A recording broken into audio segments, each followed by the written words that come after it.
Navidad. El árbol ya está puesto, las luces encendidas, y nada mejor que el hogar para celebrar estas fiestas, en las que se intercambian regalos y que solo alguien mezquino podría odiar. Pero ¿cuándo comenzó esta tradición? ¿Por qué se cuelgan calcetines? ¿Cuándo comenzamos a cantar villancicos y a decorar árboles? ¿Por qué Santa tiene un traje rojo, un trineo y 8 renos? Detrás de esta tradición moderna hay una historia secreta. Algunos de sus orígenes son oscuros y místicos, otros están ligados al comercio. Prepárense para conocer la verdad que se esconde detrás de estas fiestas. Esta es la verdadera historia de la Navidad.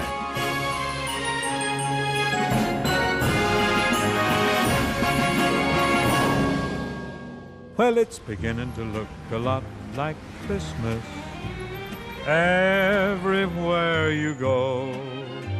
Take a look at the 5 and 10, glistening once again, with candy canes and silver lanes aglow. It's beginning to look a lot. Comienza a parecer que es Navidad. Hace frío, nieva, y las ciudades se adornan cada vez más pronto. Hoy en día, en muchos lugares, las festividades comienzan después de Halloween porque es un gran negocio. Cada año, las ventas de decoración y regalos recaudan en Estados Unidos más de $15.000 millones. En cada centro comercial hay santas con sus trineos llenos de juguetes y también hay luces, muchísimas luces. Nos encantan las luces. Cuando era niño, toda la familia salía en el auto e íbamos a varios vecindarios a ver las luces. Industrias Decralite es una de las compañías de decoración más grandes en los Estados Unidos. Allí se diseñan las decoraciones navideñas más coloridas para plazas públicas y centros comerciales en todo el país. Creamos en grande. Nuestros venados y árboles son enormes. Las millones de luces de Navidad que utiliza Decra son muy complejas con respecto a las primeras que hubo en el mercado. Pero, ¿cuándo se crearon las primeras luces eléctricas de Navidad? Fueron creadas en 1882 por Edward Johnson, vicepresidente de la compañía Edison. Luego, la General Electric sacó al mercado cadenas de luces de 24 bombillos por $12, que hoy en día sería el equivalente a $280. Esta idea brillante se le atribuye a un operador telefónico de Nueva Inglaterra. La inspiración vino de su trabajo en la compañía de teléfonos. De los bombillitos en el panel de las primeras centrales telefónicas surgió la idea de crear lo que hoy conocemos como luces de Navidad. Al igual que las luces, hay otras tradiciones navideñas que tienen un origen oscuro pero real y que explican por qué hacemos cosas tan extrañas en diciembre, como por ejemplo, cortar un árbol y colocarlo en la sala. Más de 30 millones de personas lo hacen antes del 25 de diciembre. ¿Pero por qué? Es una tradición que se remonta a unos 2000 años atrás y que formaba parte de una celebración anual de los pueblos del norte de Europa. Cada diciembre, en el día más corto del año, se produce el solsticio de invierno.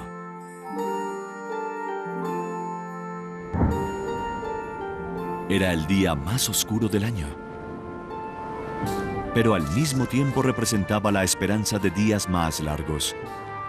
Por eso, las antiguas tribus celebraban por 12 días lo que ellos denominaban las fiestas de Yule. Se almacenaban las cosechas, se debían matar algunos animales, porque no se les podía alimentar durante los días de invierno. Así que había mucha carne a disposición. Hacían cerveza. Era el momento perfecto para un festín. Los nórdicos hacían arder un leño gigante durante los 12 días del festín y metían pinos, abetos y acebos en sus casas. La idea se fue difundiendo durante siglos hasta que se incorporó a la Navidad moderna. Hoy en día, buscar el árbol es una tradición familiar navideña. En Estados Unidos, se plantan 315 millones de árboles por año en unas 15.000 haciendas. Eso representa un árbol para cada hombre, mujer y niño en el país. La producción de árboles de Navidad nunca se detiene. Lo que hoy es una semilla, mañana será el árbol de Navidad de alguien. El árbol que más le gusta a los clientes es el abeto balsámico, porque cuando vuelves del trabajo y abres la puerta de la casa, huele el árbol y para ellos ese olor es la Navidad. El olor del árbol es lo más importante. No siempre es fácil ver cómo las costumbres modernas están conectadas con antiguas tradiciones. ¿Qué tiene que ver esto con el nacimiento de Jesús hace más de 2000 años? Para los cristianos, la Navidad celebra el nacimiento de Jesús. Pero ¿de dónde viene lo que sabemos sobre su nacimiento? En el Nuevo Testamento hay dos fuentes de información sobre la Natividad. Están en el Evangelio de Mateo y el de Lucas. Ninguno hace referencia al otro porque quizás no se conocían y cada quien nos cuenta una versión diferente sobre el nacimiento de Jesús. Lo que hacemos es combinarlas para tener una visión más completa. El Evangelio de Mateo menciona la estrella de Belén y a los 3 reyes magos que le traían presentes al niño Jesús. Los presentes ofrecidos tienen un gran valor simbólico y son muy significativos ya que honraban al niño que acababa de nacer en un ambiente humilde, pero allí hay un mensaje acerca de si debemos reconocer este nacimiento como humilde, pues él es un rey. Este es el comienzo de la tradición navideña de dar regalos, pero nadie sabe cuándo ocurrió realmente porque se desconoce la fecha exacta del nacimiento de Jesús. Por eso, antes los cristianos no celebraban cumpleaños. Entonces, ¿por qué se dice que Jesús nació el 25 de diciembre? Mucho antes de esto, los romanos celebraban muchas fiestas paganas, especialmente en diciembre. Estas festividades de fin de año fueron la base para la Navidad moderna. Una de ellas eran las Saturnales, que comenzaban el 17 de diciembre y duraban entre 3 y 7 días. Era como una fiesta normal, pero la gente vestía con togas. En las Saturnales, los romanos intercambiaban regalos como se hace ahora en Navidad. Los amos hacían grandes festines para sus esclavos y les daban libertades que no tenían el resto del año. Luego venía la fiesta de fin de año, que duraba 5 días, donde todos la pasaban bien. Entre las Saturnales y el Año Nuevo, el 25 de diciembre celebraban el nacimiento de un dios romano. El 25 de diciembre se honraba a los dioses Mitra y Sol Invicto. Como esta fecha coincidía con el solsticio de invierno, celebrado en las tribus del norte de Europa, los romanos también encendían fogatas y velas para espantar la oscuridad. De allí, las luces navideñas modernas. El solsticio de invierno es el día más oscuro del año. Sabes cómo es al levantarte y ver que está oscuro y así será todo el día. Solo esperas a que el sol vuelva. Los paganos en todo el mundo celebraban ese día y para los romanos era una de las celebraciones más importantes. Cuando el cristianismo se convirtió en la religión oficial en Roma, en el siglo IV los líderes decidieron adoptar las tradiciones paganas. Allí fue cuando la iglesia decidió celebrar el nacimiento de Jesús y eligieron el 25 de diciembre porque estaba cerca del solsticio de invierno. Es la razón por la que Jesucristo es llamado la luz del mundo. por la asociación que tiene con el solsticio, que ya era celebrado en diferentes religiones en el mundo. Eso ayudó a fijar el nacimiento el 25 de diciembre. Sin embargo, la Iglesia continúa adoptando muchas otras tradiciones ancestrales. Por lo tanto, surgieron dos concepciones de la Navidad, una religiosa y otra más terrenal. En las iglesias se celebraba esta fecha con mucha solemnidad. La gente se reunía y encendía velas. Era lo que se hacía en Nochebuena.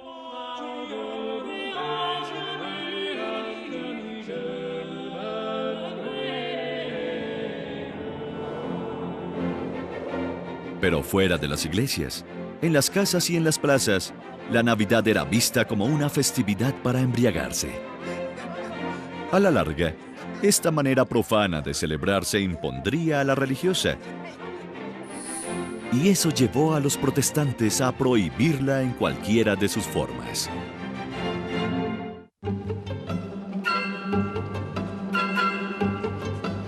Las luces y la decoración son probablemente los símbolos de la Navidad moderna. Pero para los niños, lo único indispensable es un hombre barbudo y alegre vestido de rojo. Más de 20 millones de niños van a ver a Santa. Unos cuantos miles van a la aldea de Santa, un parque temático en Nuevo Hampshire.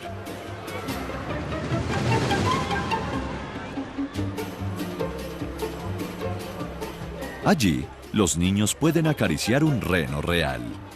Los machos pueden pesar más de 180 kilos cuando están en el establo. Dicen, oh, no pueden creer que sean tan grandes. Y para los niños es increíble poder darles de comer galletas, zanahorias y manzanas. Estos renos vuelan, pero solo en Nochebuena. Para nuestros ancestros sería difícil reconocer la Navidad moderna. Pero si piensan que en los siglos pasados era una época idílica de paz, se equivocan. Al principio la Navidad era más terrenal, desenfrenada y divertida. En la Alta Edad Media, entre 1400 y 1500, vemos que la Navidad resurge. Los reyes hablan de los grandes festines navideños que ofrecían. El intercambio de regalos se populariza e igualmente las velas y las fogatas se vuelven más populares.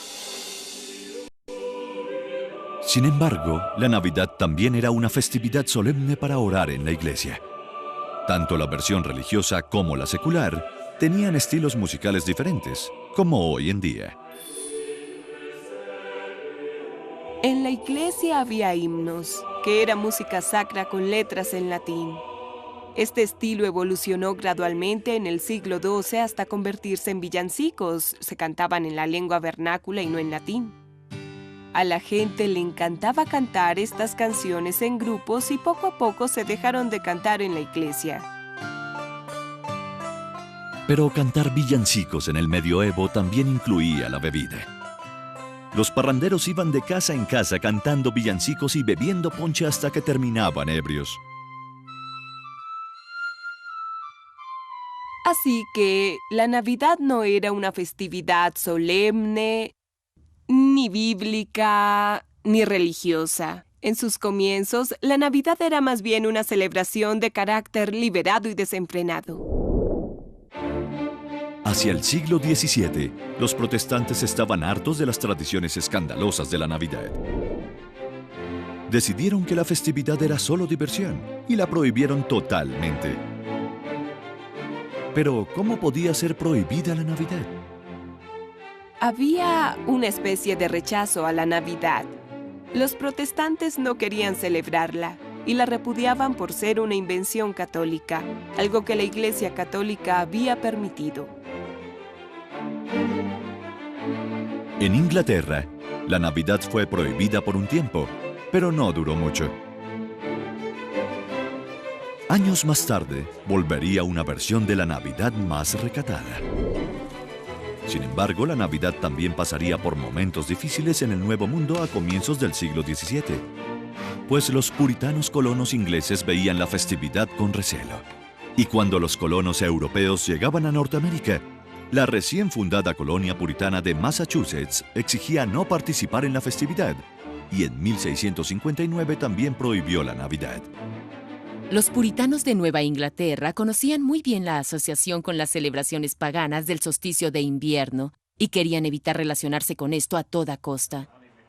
Un comentarista puritano dijo que la Navidad era una ofensa a la castidad.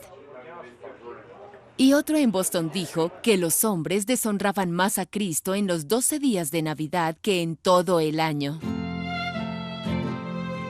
Las colonias comenzaron a crecer a lo largo de la costa, y las que estaban en la región del Atlántico Medio eran menos conservadoras. Para mediados del siglo XVI, estos colonos habían adoptado muchas de las tradiciones navideñas de Europa, pero aún había parranderos que mantenían vivo el comportamiento escandaloso del pasado. En Virginia, por ejemplo, la mayoría que celebraba lo hacía cenando con amigos. En los registros coloniales y en los primeros republicanos abundan situaciones en las que la gente estaba en la casa de un caballero de Virginia en una agradable cena navideña, y los escandalosos de la calle se enteraban y tocaban a la puerta y seguían la vieja tradición de «denos comida y bebida o lanzaremos piedras a las ventanas», así que se mantenían las dos costumbres. Cuando los Estados Unidos evolucionaron, las costumbres navideñas también cambiaron, y la gente adinerada inició una cruzada contra la Navidad escandalosa. La respetable clase media quería trasladar la Navidad escandalosa que celebraba en las calles adentro del hogar. Como todos tenían propiedades, temían que fuesen destruidas. No querían perder sus bienes. Así que deseaban sacar esa celebración pública de las calles y llevarla al hogar, para que girara en torno a toda la familia y fuera una reunión privada en casa. Este esfuerzo fue más deliberado y exitoso en la creciente ciudad de Nueva York.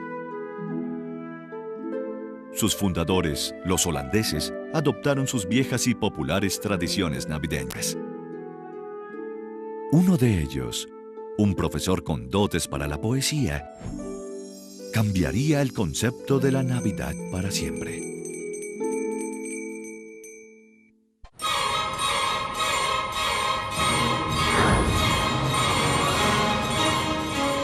Nueva York, la gran manzana.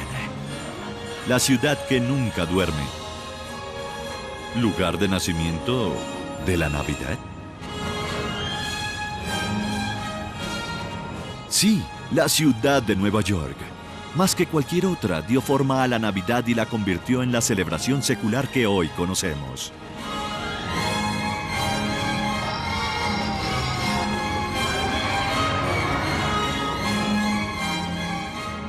Esto fue el resultado de los esfuerzos de dos neoyorquinos en el siglo XIX.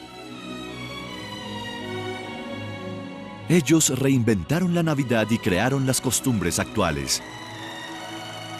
Además, contribuyeron a dar forma a la imagen de San Nicolás que tenemos actualmente. La ciudad de Nueva York que conocieron era ya una gran metrópolis que iba al ritmo de la revolución industrial que transformó todo el país prácticamente de la noche a la mañana. Nueva York en el siglo XIX era una ciudad cambiante, la población crecía rápidamente y había una nueva industria. Además había nuevos comercios florecientes que luego harían de la Navidad algo comercial. Sin embargo, no solo era una ciudad cambiante, también era un hervidero de nuevas ideas.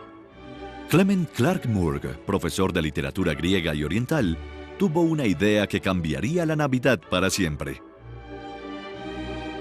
En 1882, escribió un poema de 56 líneas que tituló La visita de San Nicolás, conocido hoy en día como la víspera de Navidad, y que crearía la visión norteamericana moderna de la Navidad.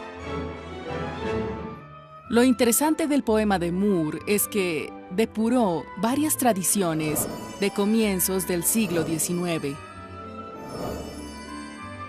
Las combinó y agregó las suyas de su propia imaginación. El Moore sentó un precedente y estableció el modo como se celebra la Navidad. El tema de Moore es el Santa que conocemos hoy en día. ¿En qué se inspiró? En dos figuras navideñas legendarias del viejo mundo. Uno era San Nicolás, un obispo del siglo IV que era conocido por dar presentes y pasó a la historia por dejarlos en medias. El otro era Sinterklaas, la versión holandesa de San Nicolás. Sinterklaas se había fusionado un poco con Odín, el dios pagano de Yule que volaba en un caballo de 8 patas. Antes de mediados del siglo XIX, Santa Claus tenía diferentes formas y tamaños. Llegaba en un bote, a caballo, en trineo. Todas estas versiones estaban presentes en Estados Unidos, sobre todo en Nueva York.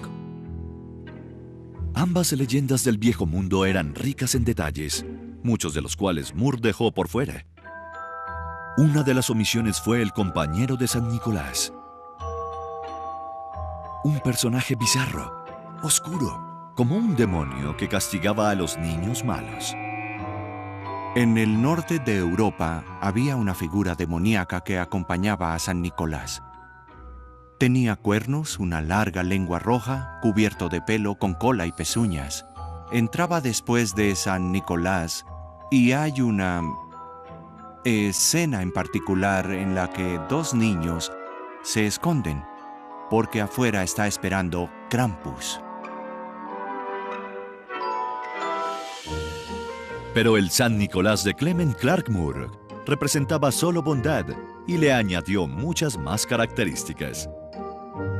Le puso un traje de pieles americano, una pipa, y no lo representó como un religioso, sino como un enano alegre con ojos cándidos que llevaba a cuestas un saco lleno de juguetes para los niños de la casa. Moore le dio también un trineo volador, que era tirado no por un caballo, sino por 8 renos, cada uno con un nombre propio. ¡Vamos, Bondín! ¡Vamos, Danzarín, Pompón y Juguetón! ¡Vamos, Cometa, Cupido, Trueno y Rayo!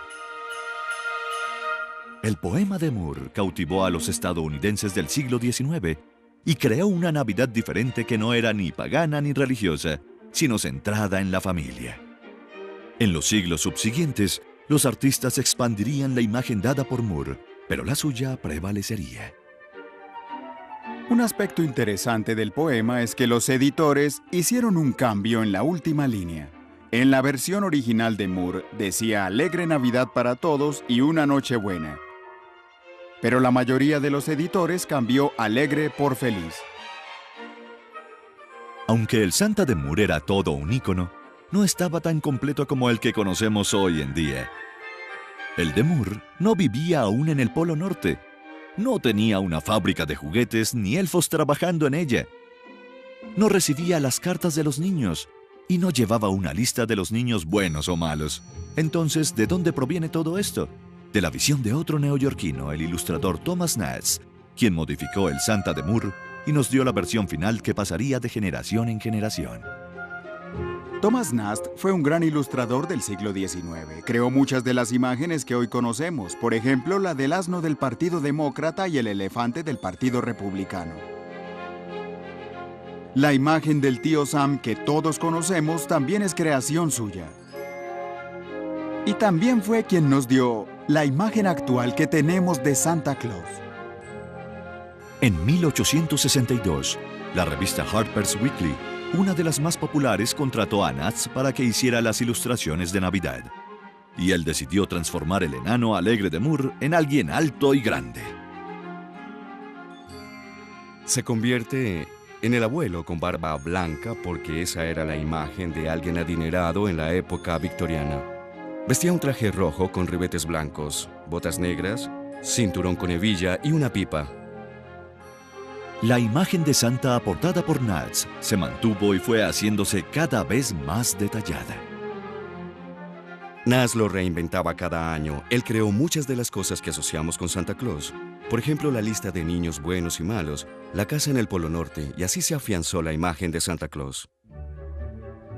Una razón por la que los estadounidenses aprecian el Santa de Moore y el de Nast es porque celebra la niñez.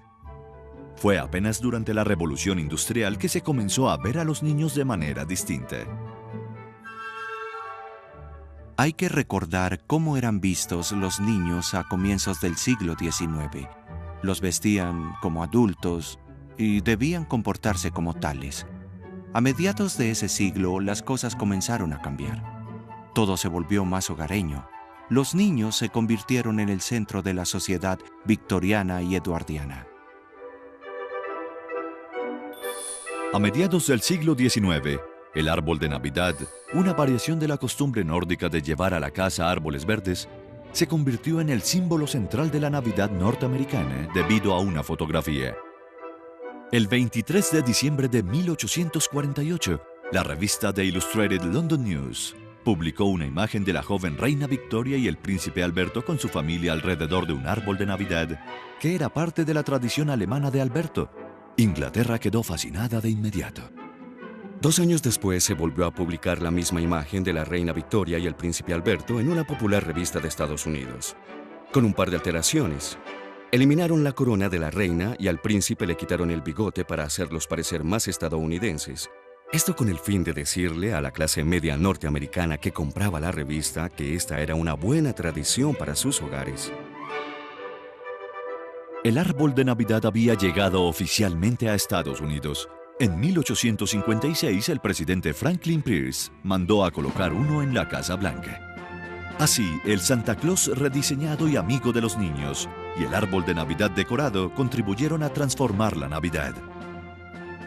La festividad que una vez fuera sinónimo de ebriedad y escándalo, ahora se celebraba en familia. Sin embargo, a comienzos del siglo XX, Santa y la Navidad volverían a transformarse. Ahora Santa sería una imagen publicitaria y la Navidad una época de bonanza para los comerciantes.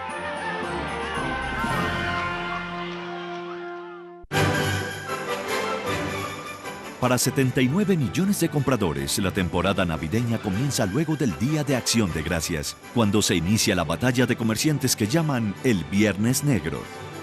Para muchos este es el día de más actividad comercial del año, pero la verdad es que es solo un mito. Los días más agitados son a mediados de diciembre, cerca de la Navidad. Por eso los grandes almacenes y los centros comerciales están decorados, para transmitir un mensaje, además de mostrarse agradables y atractivos a las personas. Es el momento de comprar presentes.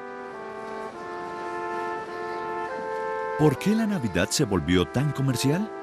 ¿Y por qué toleramos y celebramos eso? Hacia mediados del siglo XIX, ya las tiendas habían convertido la Navidad en algo comercial. Así, vendían papel de regalo, tarjetas de Navidad, decoraciones y especialmente juguetes. Eso es la revolución industrial, producir muchas cosas económicas que pueda comprar la clase media emergente que tiene dinero. Y la necesidad de comprar cosas. No es difícil ver por qué los vendedores se valieron de Santa Claus para esto. La primera vez que una tienda por departamentos utilizó a Santa para vender productos fue en 1840. Santa apareció en la ilustración de una tienda, con el aspecto de Santa Claus holandés que baja por una chimenea. Desde 1874, a partir de esto, muchas compañías utilizaron la imagen de Santa para vender. Había muchas que eran extrañas. Una donde salía vendiendo carbón, otra zapatos o cualquier cosa. Santa ha sido un vendedor en Estados Unidos casi desde el principio. Con el paso del tiempo, Santa ya no vendía solo productos, sino que promocionaba la propia Navidad y la nostalgia que ésta evocaba. Durante las 2 guerras mundiales, Santa le recordaba a los soldados por lo que estaban luchando. Además, era una imagen de obras caritativas para los menos afortunados. Fue justamente él quien vendió la idea de la Navidad como una época de paz y bondad entre las personas. Para 1940, se estandarizó el rol de ícono publicitario de Santa. El artista Norman Rockwell retomó la imagen del hombre de traje rojo y de blanca barba que estableció Thomas Nast y luego la actualizó. Las ilustraciones de Rockwell aparecían en revistas y tarjetas, donde se mostraba a un Santa muy amigable. Esta tendencia fue seguida por muchos otros. Los santas de las tiendas por departamentos comenzaron a estandarizar la imagen de Santa, y este pasó a ser rojo y blanco. Y esa imagen ayudó a hacerlo más jovial, más elegante y más agradable para la familia. En 1939, mientras ilustradores como Rockwell seguían mejorando la imagen de Santa, el redactor publicitario Robert L. May creó un nuevo ícono de la Navidad, un reno con la nariz roja llamada Rodolfo. Rodolfo el Reno fue creado para una tienda por departamentos en Chicago que quería entregar un folleto de Navidad. Al final resultaron 38 páginas escritas en verso sobre un atribulado reno que al principio se llamaba Rolo, el reno de la nariz roja, pero luego, como querían un nombre más popular, entonces lo llamaron Rodolfo y fue un éxito. En 1949, el cuñado de May, Johnny Marks, creó la música de Rodolfo. Escribió la canción y se la dio a Gene Autry. Y este dijo que no le gustaba, ni siquiera quería grabarla. Su esposa le dijo entonces, no, esta es buena, debes grabarla. Rudolph the red-nosed reindeer had a very shiny nose, and if you ever saw it, you would even say it glows. Finalmente, Autry aceptó grabar la canción, pero la puso en el lado B de uno de sus discos. Con todo y eso, Rodolfo se convirtió en el sencillo más exitoso de su carrera. Esta canción ha sido cantada por muchos en los últimos 60 años y obtuvo su lugar en la historia. Este es el ejemplo perfecto de alguien que no es popular y que, después de ser ridiculizado por muchos, se convierte en un héroe. ¿No es eso lo que todos queremos? Por eso la resonancia de esta historia. Rodolfo el Reno se convirtió en una de las canciones más populares de todos los tiempos, aunque es una canción infantil. Rudolph the red-nosed reindeer, you'll go down in history. Por esa misma época, otra canción navideña también pasaría a la inmortalidad, pero esta vez era para adultos. Escrita por Irving Berlin y cantada por Bing Crosby, Blanca Navidad es el mayor de los éxitos. Blanca Navidad fue escrita para una película en 1942 que se titulaba Holiday Inn. En esta actúa Crosby y se muestran las festividades norteamericanas, siendo la Navidad solo una de ellas. I'm dreaming of a white Christmas, just like the ones I used to know. Al principio no fue un éxito. Era la primavera de 1942 y entramos en la guerra. Pero sí lo fue en el otoño de ese mismo año, cuando Estados Unidos pronto cumpliría un año en la guerra. Y los cientos de miles, luego millares, pasarían la primera Navidad lejos de casa. Es allí donde la canción tenía este toque nostálgico y conmovedor. Las ventas del disco se dispararon en los meses de octubre, noviembre y diciembre de 1942. Blanca Navidad es uno de los sencillos más vendidos de la historia y lo ha sido por más de 50 años. Los valores auténticos que contiene, los valores de la Navidad, eran los que añoraban los soldados en la posguerra. En 1946 hallaron esos valores en la película clásica de Navidad, Qué bello es vivir. Qué bello es vivir comenzó siendo un cortometraje titulado El mejor regalo de Philip Van Doren Stern. Esto llegó a las manos de Frank Capra, quien había regresado de la Segunda Guerra Mundial, donde había filmado ¿Por qué peleamos?, una serie de películas de propaganda para las Fuerzas Armadas de Estados Unidos. El director ganador del Oscar, quien estaba agotado de la guerra, creó una obra maestra muy sentimental sobre George Bailey, un hombre que percibe el mundo como si él nunca hubiese nacido. La película es como el yin y el yang. Bedford Falls es el yin. Te quiero. Gracias. Y el yang es Pottersville, donde se ve otra faceta de las personas y de lo que hubieran podido ser. Mamá. ¿Mamá? ¿Qué quiere? Madre, soy George. ¿Acaso no me reconoces? Años después del estreno de la película, Las nuevas generaciones la redescubrieron en televisión. Se transmitía una y otra vez cada año y se convirtió en una apreciada costumbre navideña que muestra lo reconfortante de las tradiciones. Por mi hermano George, el hombre más rico de la ciudad. La exitosa transmisión de Qué bello es vivir demostró que la Navidad y la televisión hacían una combinación poderosa. En los años 60 se realizaron especiales de dibujos animados que se convertirían en una apreciada tradición. Uno de esos especiales de Navidad se esperaba que fracasara, pero al contrario se convirtió en un clásico.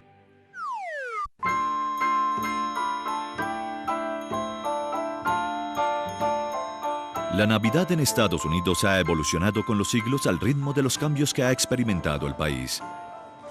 Y no obstante, la modernidad ha mantenido su significado familiar cargado de nostalgia y recuerdos de la infancia. Es el momento en que nos reencontramos con nuestra infancia, antes de ser tan amargados, cínicos y terribles. Sí, era cuando veíamos el mundo con otros ojos. Y éramos sensibles y amables, pero nunca es tarde para recordar esos momentos. El poder de la Navidad de repartir alegría y recuerdos se potenció con el surgimiento de algo tan apreciado por los niños como la Navidad misma, la televisión. Para 1960, los baby boomers disfrutaban de la edad de oro de los especiales televisivos de Navidad. Esa fue la edad de oro de los especiales navideños, que comenzó a principios de los 60 y se extendió hasta mediados de los 70. Los especiales eran más que todo para niños, pero también muy sofisticados para los adultos. El primero se estrenó en 1962 y fue el cuento de Navidad de Mr. Magoo, que estaba basado en el cuento de Charles Dickens.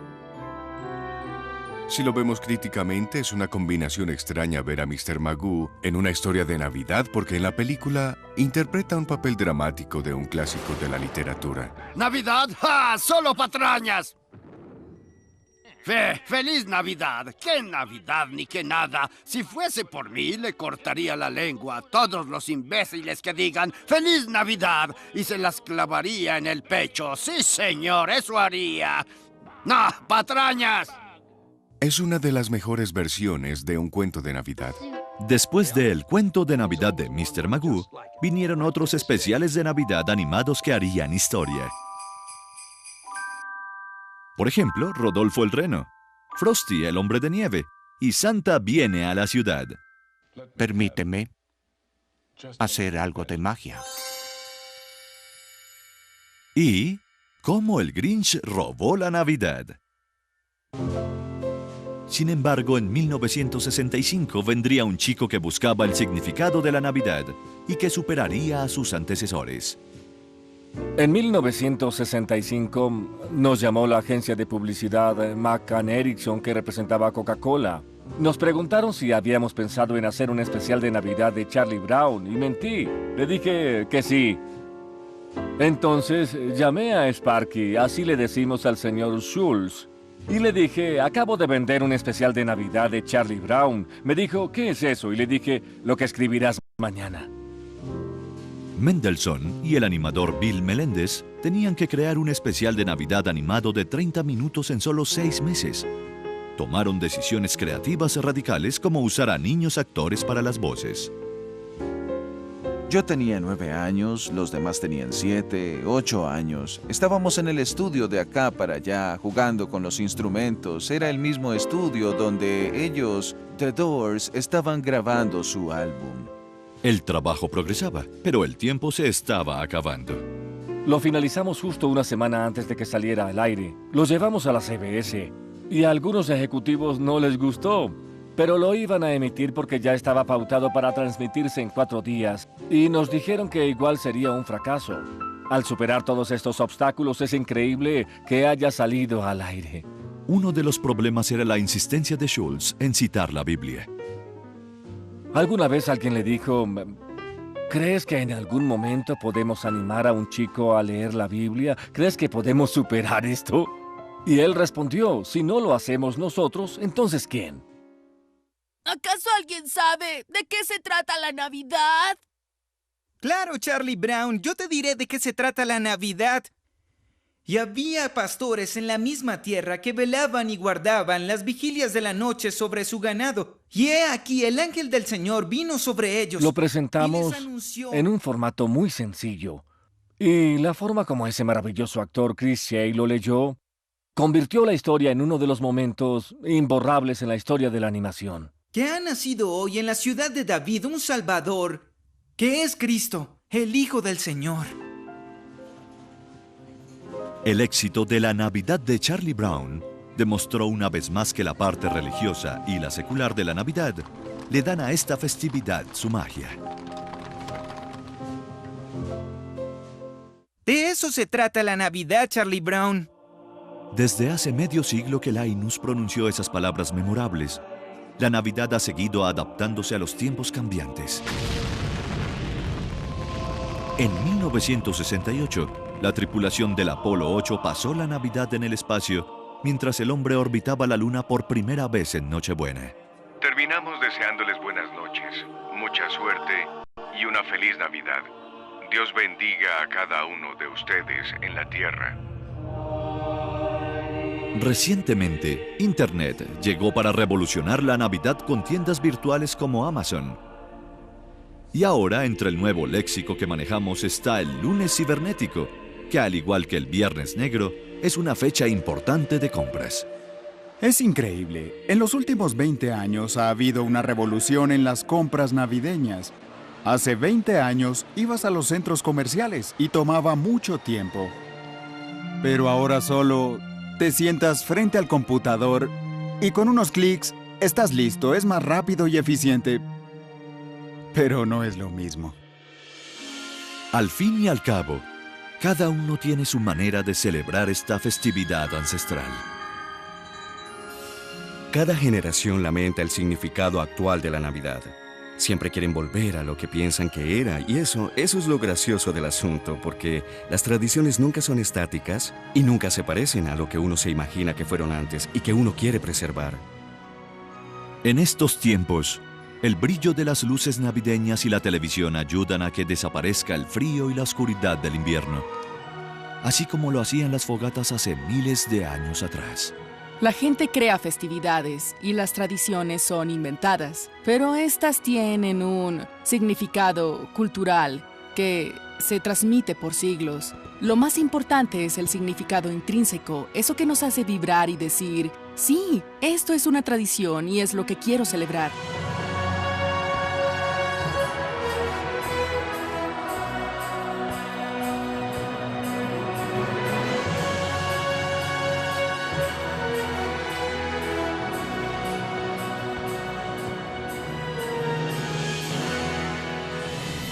Desde tiempos remotos, ponemos árboles en nuestros hogares y encendemos velas. Colgamos calcetines y cantamos villancicos, en la iglesia y en las calles. A pesar del caos, encontramos un momento para celebrar el nacimiento de un niño que ocurrió hace más de 2000 años. Feliz Navidad para todos y una noche buena.